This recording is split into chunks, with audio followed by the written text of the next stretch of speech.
Hello दोस्तों, कैसे हैं आप सभी। स्वागत है आपका आज की क्लास में। आज हम लोग कंप्लीट कवर करने वाले लेक्चर नंबर 15। 14 लेक्चर तो कंप्लीट हो चुका है, इससे पहले 15वां नंबर लेक्चर आज हम लोग कंप्लीट कर रहे हैं एनटीए यूजीसी नेट जून 2025 के लिए टीचिंग एप्टीट्यूड का। ठीक बात ध्यान में रखिएगा। और आज हम लोग इसमें पढ़ने वाले हैं क्लासरूम क्लाइमेट को, और उसके बाद है लर्निंग रिसोर्स।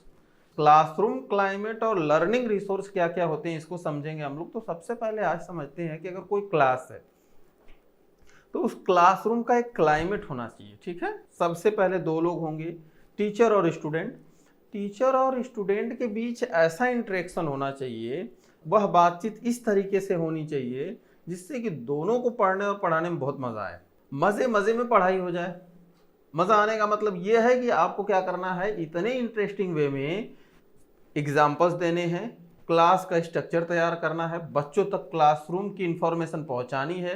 जिस टॉपिक पे क्लास हो रही है उस टॉपिक को इतना आसान बना दें, उस क्लास को इतना इंटरेस्टिंग बना दीजिए कि बच्चे समझने या देखने से उस क्लास को अपने आप को रोक ना पाए, आपकी क्लास में भाग के आ जाए। क्या होगा, क्योंकि इन्वायरमेंट ठीक ठाक होगा। जब इन्वायरमेंट आसपास का ठीक होगा, क्लासरूम का इन्वायरमेंट ठीक होगा, तो वहाँ पे क्या होगा, ये क्रिया होगी, बच्चे खुद ब खुद आएंगे और बहुत सारी इंफॉर्मेशन लेके जाएंगे। ठीक बात। अब उसके लिए होना क्या चाहिए, तो देखते हैं क्लाइमेट, कक्षा का वातावरण जो होगा उसमें सबसे पहले भूमिका क्या होगी, आप उपस्थित रहें शारीरिक और मानसिक रूप से, अगर आपको इंटरेस्टिंग क्लासरूम चाहिए तो।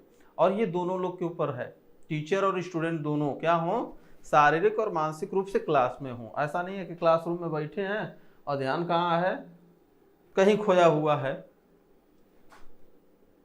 ख्याल कहीं खोए हुए हैं, तो समस्या है, वहां इंटरेस्टिंग क्लास नहीं हो पाएगी। ठीक है। दूसरा क्या है कि सुरक्षा की भावना हो, कि आप सुरक्षित हैं, दिमाग में ये रहे कि आप सुरक्षित हैं, सेफ हैं, कोई प्रॉब्लम नहीं है। अगर आप क्लासरूम में बैठे हैं तो कहीं से बमबारी नहीं होगी, अगर आप क्लासरूम में बैठे हैं तो कोई आपको नुकसान नहीं पहुंचा सकता। ये सारी चीजें आपके दिमाग में बैठी होनी चाहिए। दूसरी चीज सहायता, कि सहायक हैं, आपके आसपास ऐसे लोग बैठे हैं जो सहायक हैं आपके, जैसे टीचर हैं, आपके क्लासमेट में कुछ ऐसे बच्चे होंगे जिनके पास इंफॉर्मेशन ठीक ठाक है, वो क्या करेंगे, आपकी हेल्प कर पाएंगे। एक दूसरे की सहायता हर बच्चा कर रहा है, तो ऐसा इन्वायरमेंट होना चाहिए। उसके बाद है अगला प्रेरणा, मोटिवेशन भी होना चाहिए। टीचर आपको मोटिवेट कर रहे हैं, स्टूडेंट आपको मोटिवेट कर रहे हैं, वह स्टूडेंट आपको मोटिवेट कर रहे हैं जो आपके कॉलेज या क्लासरूम से निकल चुके हैं और उनका अनुभव जो रहा है बहुत अच्छा रहा है, तो ये सारे मोटिवेशन आपको देखने को मिल जाएंगे। ठीक बात। उसके बाद शिक्षा, शैक्षिक वातावरण हो, हंसी मजाक ठीक ठाक है, होनी भी चाहिए क्लासरूम में, मगर मेन टॉपिक जो आपका है उससे आप बहक न जाएं, ये ध्यान में रखें, टीचर और स्टूडेंट दोनों। तो क्लासरूम क्या हो सकता है, एक अच्छा क्लासरूम बन सकता है। सामाजिक और भावात्मक संदर्भों को भी ध्यान में रखें।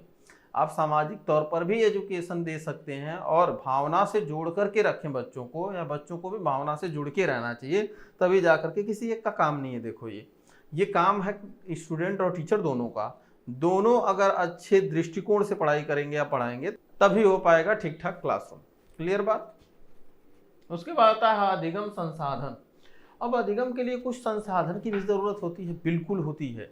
अगर आप शिक्षण लेने जा रहे हैं तो आपके पास क्या होना चाहिए, अगर आप क्लासरूम ऑनलाइन है आपका, और ऑनलाइन क्लास में अगर आप एजुकेशन लेने जा रहे हैं तो आपके पास कई चीज़ें होनी चाहिए। सबसे पहले तो आपके पास एक फ़ोन होना चाहिए। सबसे पहले क्या होना चाहिए, आपके पास एक स्मार्टफोन होना चाहिए। उस स्मार्टफोन में रिचार्ज भी होना चाहिए, है ना, हाई इंटरनेट स्पीड का रिचार्ज भी होना चाहिए, और उस फोन को आपको चार्ज भी करना पड़ेगा। तो तीन चीजें तो बेसिक रिक्वायरमेंट है। हाँ, उसका डिस्प्ले वगैरह ठीक ठाक होना चाहिए, सही होना चाहिए। ऐसा नहीं है कि ये सारी चीजें हो और उसकी स्क्रीन ही खराब हो, काम ही नहीं कर रही हो। होता है कई फोनों में, ऐसा देखा होगा आप लोगों ने कि स्क्रीन काम ही नहीं कर रही है। तो ये सारी चीजें ना हो, एक ठीक ठाक चलता फिरता फोन होना चाहिए। ठीक है। अब उसके बाद आपके पास इंटरनेट है, आपका फोन चार्ज है, आप क्लासरूम से कनेक्ट होकर पढ़ाई कर सकते हैं। ये संसाधन आपको चाहिए ना पढ़ने के लिए।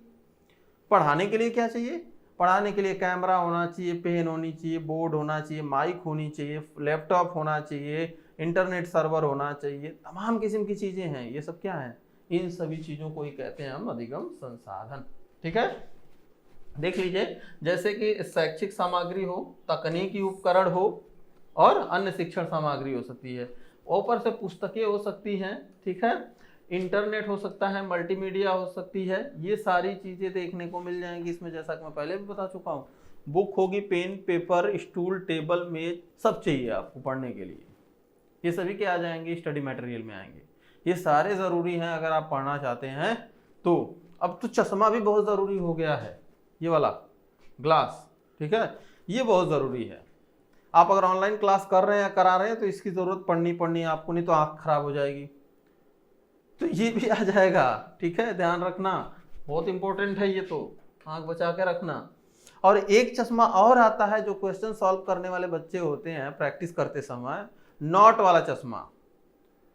क्वेश्चन में नॉट रहता है, दिखता ही नहीं है, और 2-4 क्वेश्चन ऐसे गलत करके चले आते हैं कि उनको नॉट नहीं दिखा। भारत के कौन से राज्य में गन्ने की खेती नहीं होती है?